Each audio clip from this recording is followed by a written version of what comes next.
To give people this excuse, I don't have the energy to exercise, that is crazy to say.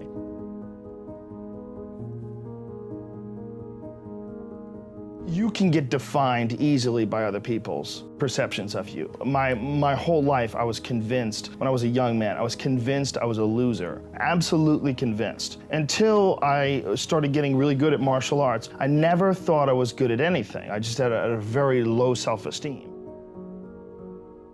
And I was limiting myself by what I thought were other people's opinions of me. This is when I was a really young kid. And I didn't figure this out until I was like in my 30s. But I think that you absolutely can be limited by your perceptions of someone's definitions of you. You can break through that stuff. That's what you break through with discipline. That's where you break through with hard work and concentration and focus. And that's why it's so important to have like either a discipline or an art or something that you're trying to create or something that you're really focusing on.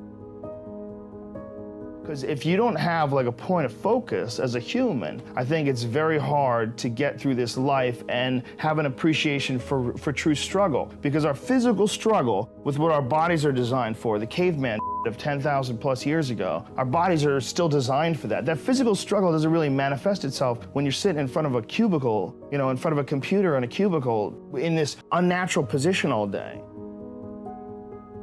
I think the whole situation is very confusing for the human body, and we don't get the tests that we need in order to have what you would call personal sovereignty. So you gotta impose those tests on yourself.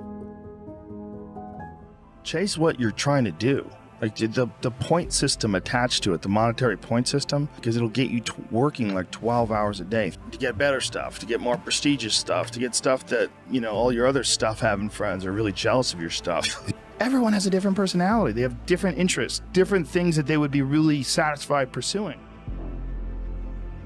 That's not encouraged. What's encouraged is go find a job. What's encouraged is go find some place that you can stick your round peg and just jam it in there and shave down the top and the bottom so you slide in with all this extra space on the sides and for the rest of your life because you need a job, because you're in debt, because you have credit cards, because you have student loans, because that's what everybody does. Constantly be working to make sure that you are always evaluating your perspective on life and always looking at things from meditate, constantly meditate. Make sure that you approach life with a learned perspective. Like you're a better person than you were the day before, and whatever you're trying to do, whether it's fighting or whether you have an art form that you practice, whatever it is that you're doing, you're trying to do better every day. You know, you accomplish some amazing work of art. That's just that day. The next day, you got to go back to work. Like if you have a world championship fight and you've trained for 8 weeks and you win by knockout and it's a spectacular result and you're very happy with the result, you got a day or two to relax. You got a day or two and then you're like, okay, now what? Now you got to get back to work.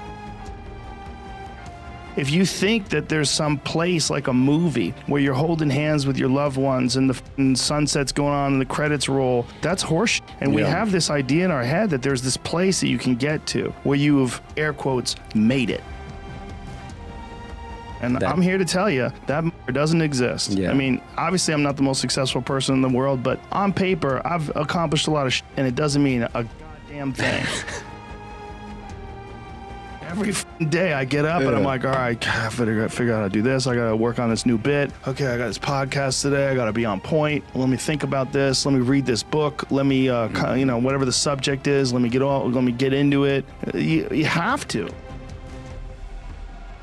Fasted cardio is what I like to do, or fasted yoga. That's my most recent thing. So I'm doing either 14 to 16 hours, depending upon what my day looks like. Nice. So intermittent fasting. And then I usually either like yoga or running in the morning. Today was running, and then I'll do something in the afternoon, either martial arts related or weightlifting related. There's also an issue with momentum. You're not used to doing it. It's not a part of your life. It's not something that you're accustomed to pushing yourself. There's been many days where I didn't want to work out. I just didn't feel like I had the energy, and I just forced myself. And I think there's very few people out there that know how to force themselves. That's a learned skill. You have to have like real rigid requirements of yourself where you don't allow yourself to back out of things and you don't allow yourself to slack off. And I don't think people put those kind of requirements on themselves as if it is a daily principle of life, like what you must get done. You know, you must brush your teeth, you must exercise for 45 minutes. And if you did that, I think you'd be healthier and happier.